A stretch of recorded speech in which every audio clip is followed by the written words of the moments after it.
Hello students, आज हम जो है एक्सरसाइज 7.2 एनसीईआरटी की क्वेश्चन नंबर 3 से कुछ आगे तक लगाते हैं।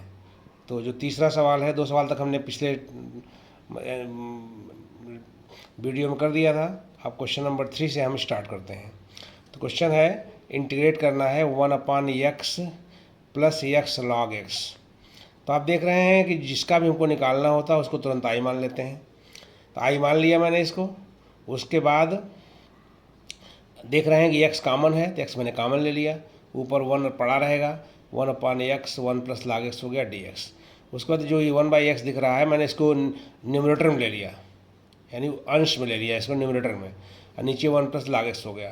तब आप ध्यान से देखें तो 1 प्लस log x का जो डिफरेंशियल होता है वो 1/x ही होता है, क्योंकि 1 का 0 होगा और log x का 1/x होगा। तो ये टाइप जो है f'(x/f(x) टाइप का है, यानी नीचे फंक्शन है, ऊपर उसका डिफरेंशियल है। ऐसी सिचुएशन में आप जो सवाल लगाते हैं इसका उत्तर हो जाता है log mod fx हो जाता है, यानी log mod fx plus c हो जाता है। इसलिए यहाँ पे हो गया है log 1 plus log x plus c, यानी नीचे वाला fx 1 प्लस log x है, तो log 1 plus log x plus c हो गया। इस तरह से क्वेश्चन पूरा हो गया। यहाँ जरूर लिख दीजिएगा कि where c is the constant of integration. फिर क्वेश्चन नंबर 4 है। क्वेश्चन नंबर 4 में आपका क्वेश्चन है sin x sin cos x dx।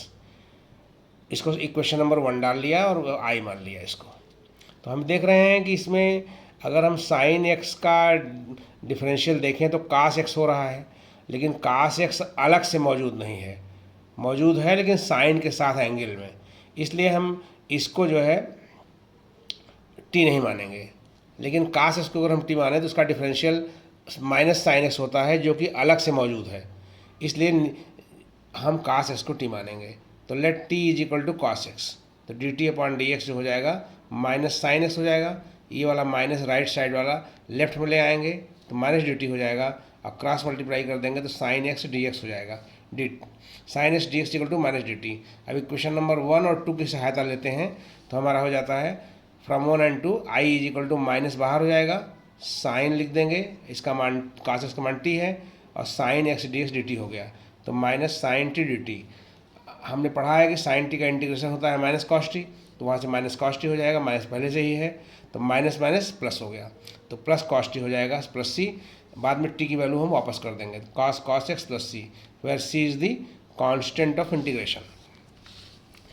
उसका क्वेश्चन नंबर 5 है, में इंटीग्रेट करना है sin ax प्लस b है, cos ax प्लस b है। तो अगर आप ध्यान से देखें तो sin ax प्लस b का डिफरेंशियल जो होता है वो होता है a cos ax plus b होता है, क्योंकि sin x का cos x होता है और कॉफिशिएंट बगल में a लिखा हुआ है, उसका अलग से a हो जाएगा। तो इसलिए मैंने वहाँ एक गुणा करके a से भाग दे दिया। तो आपका सवाल हो गया sin ax प्लस b, और उसके बाद जो है a cos ax plus b into D x हो गया। उसके बाद sin ax प्लस b की पावर कुछ नहीं है तो 1 मान लेंगे, तो ये a cos ax plus b है ही है। हमने आपको बताया है फार्मूला कि अगर fx की पावर n है और बगल में f'(x) है तो उसका इंटीग्रेशन होता है fx की power n plus 1/n+1 plus c हो जाता है। तो यहाँ पर यही हालत है, यहाँ fx है, साइन fx की पावर n है 1, और फिर उसके बाद इसका डिफरेंशियल है a cos x plus b। इसका मतलब है इसका डिफरेंशियल हो जाएगा fx की पावर n+1/n+1, यानी साइन ax प्लस b की पावर 1+1/1+1, यानी हो जाएगा sine square ax plus b, ये 1/2 हो जाएगा, 1/2a हो जाएगा, plus c, where c is the constant of integration. फिर नेक्स्ट क्वेश्चन 6th क्वेश्चन है, इंटीग्रेट करना है √ax प्लस b को। तो ax प्लस बी में आप देख रहे हैं रूट का मतलब आधी पावर होता है, हाफ पावर होता है, तो मैंने लिख दिया ax प्लस बी की पावर हाफ। फिर हमने फार्मूला पढ़ रखा है कि x की पावर n का क्या होता है, x की पावर n+1/n+1 होता है, तो उसी नियम से मेरा हो जाएगा ax प्लस बी होल की power half plus 1 upon half plus 1। लेकिन ये भी मैंने पढ़ा है कि अगर x का बगल में कॉफिशिएंट कुछ a है तो उससे डिवाइड हो जाता है, इसलिए बगल में a लगा दिया है यहाँ पे।